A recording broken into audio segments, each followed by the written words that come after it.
बहादुरी तो तुम्हारी इसी बात की है कि अपने प्रभु के चरणारविंद में आपने अपने अपनापन का दान कर दिया। अब प्रश्न नहीं खड़ा होता, तुम साधना का स्वरूप क्या जानते हो? अरे चित्त प्रभु में लगा है, पूरा दिन हो गया, उठे ही नहीं आसन से। भगवदाकार वृत्ति है आसपास सब। बड़े सिद्ध महापुरुष की बात कह रहे हैं, पूज्य श्री श्रीधर बाबा।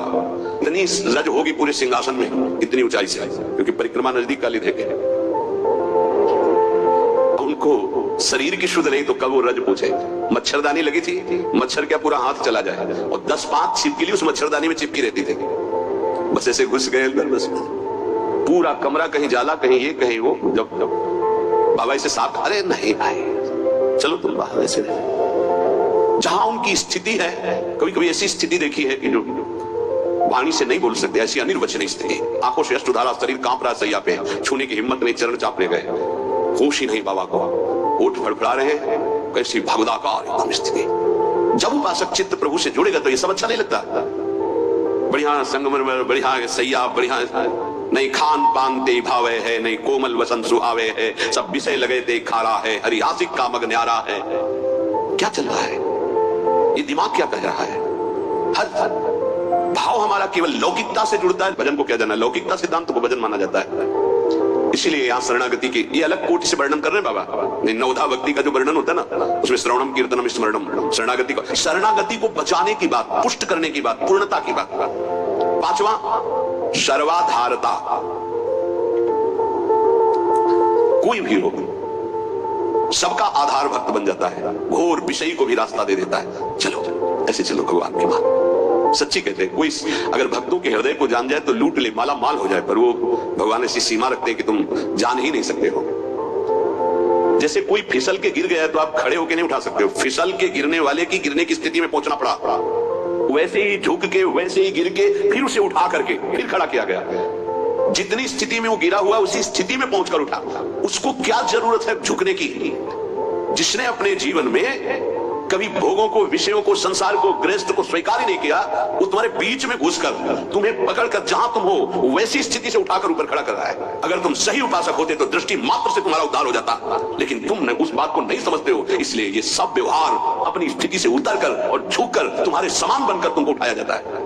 सर्वाधारता उस नहीं समझ पाओगे, नहीं समझ पाओगे।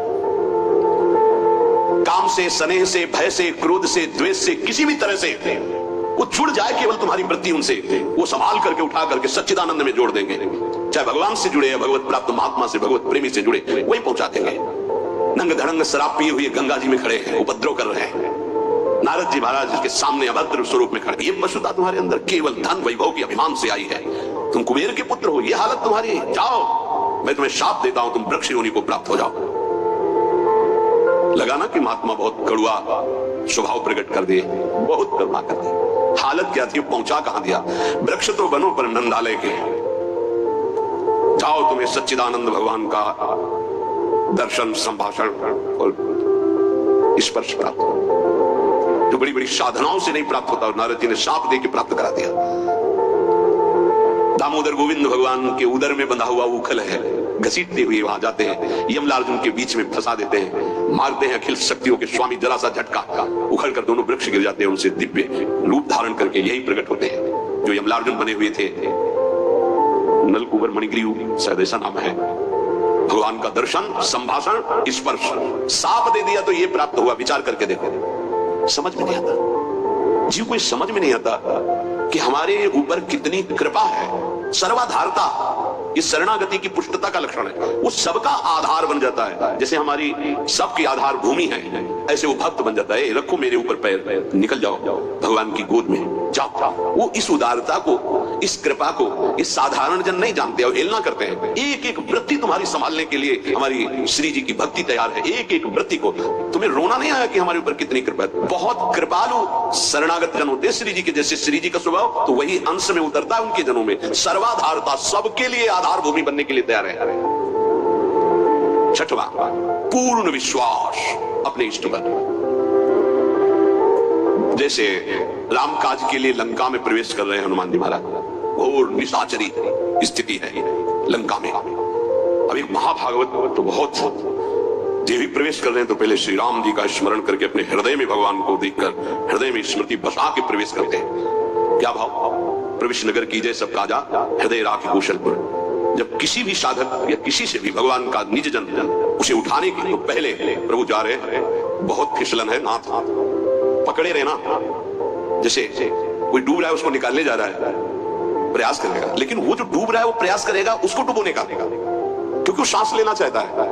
ऐसे जो काम में डूब रहा है, क्रोध में डूब रहा है, मोह में डूब रहा है, नाना प्रकार के भोगों में डूब रहा है, उसको निकालने के लिए जाओगे, वो पहले तुम्हें उसमें डुबोने की कोशिश करेगा। तुम्हारे अंदर काम, तुम्हारे अंदर क्रोध, तुम्हारे अंदर लोभ, क्योंकि उसी वृत्ति से वो अपना स्वभाव स्वीकार करेगा। तब श्री जी से पहले बात होती है, श्री जी, हे प्रभु, हे प्रिया, बहुत फिसलन की जगह में आपकी सेवा कार्य होने जा रहा है। उस जीव को पकड़कर उसकी वृत्ति को आप तक, स्वामी आप पकड़े हैं ना, आप ऐसे पकड़ो, हम ऐसे पकड़ते हैं, तब हो सकता। अगर आपने छोड़ दिया तो बहुत फिसलन में है, गिरने की संभावना है। पूर्ण विश्वास, दृढ़, मेरी स्वामिनी इसका मंगल करके रहेगी। 7वां, सर्वाराध्यता। ऐसा भाषण, ऐसी चेष्टा, ऐसा व्यवहार कि उस सब के द्वारा पूजनीय बन जाए। ये शरणागति का 7वां लक्षण, सर्वाराध्यता। उपासक का ऐसा स्वभाव, ऐसा व्यवहार, मृदुता कि सब उसकी आज्ञा का पालन करने लगे। ऐसी शरणागति की पूर्णता का स्वरूप सर्वाराध्यता। हंसी बोले बहुमान है, सर्वाराध्यता ये उनका गुण होता है। नहीं कोई बात नहीं, आप ऐसा शांत हो जाइए, आप कोई बात नहीं, बहुत सावधान। शरणागति कोई खिलवाड़ नहीं, और शरणागति हो गई तो सब पूर्ण हो गया। बाकी लोग चूड़ामणि भगवान शरणागत के अधीन हो जाते हैं, हम भक्त पराधीन हो गए। 8वां है अनन्यता। अपने इष्ट के कले के, उपासक की परीक्षा का समय आता है, छमाही सालाना चर्चा होता। उसका शब्द था कि शरीर छोड़ना मेरे लिए सहज है, लेकिन उपासना के विषय में एक भी शब्द में किसी से भी, चाहे वो रिश्ता हो, संबंध स्वीकार नहीं कर सकते।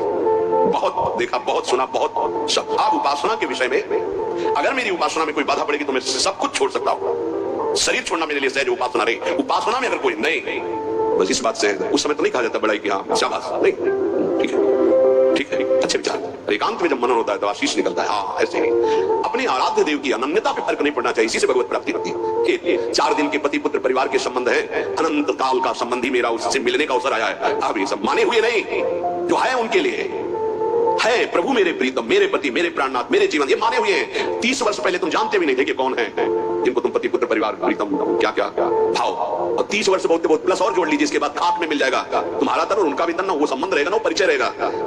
संबंध भी नहीं रहेगा, परिचय भी नहीं रहेगा। तो परिचय जिससे बनाने आए हैं, ये जन्म केवल उनके लिए। ऐसा नहीं है कि कोई भक्ति में चले तो रसगुल्ला और रबड़ी यही खाते भक्ति होती है, वो एक अलग भक्ति होती है। जैसे आपकी साधना बढ़ेगी तो आपके साथ विरोध शुरू होगा, अगर विरोध में वही स्थिति रही, एक रस अनन्यता, तो आपकी सिद्धि नहीं। तो क्या बिगाड़ा था देवर विक्रम का? पूरे जीवन भर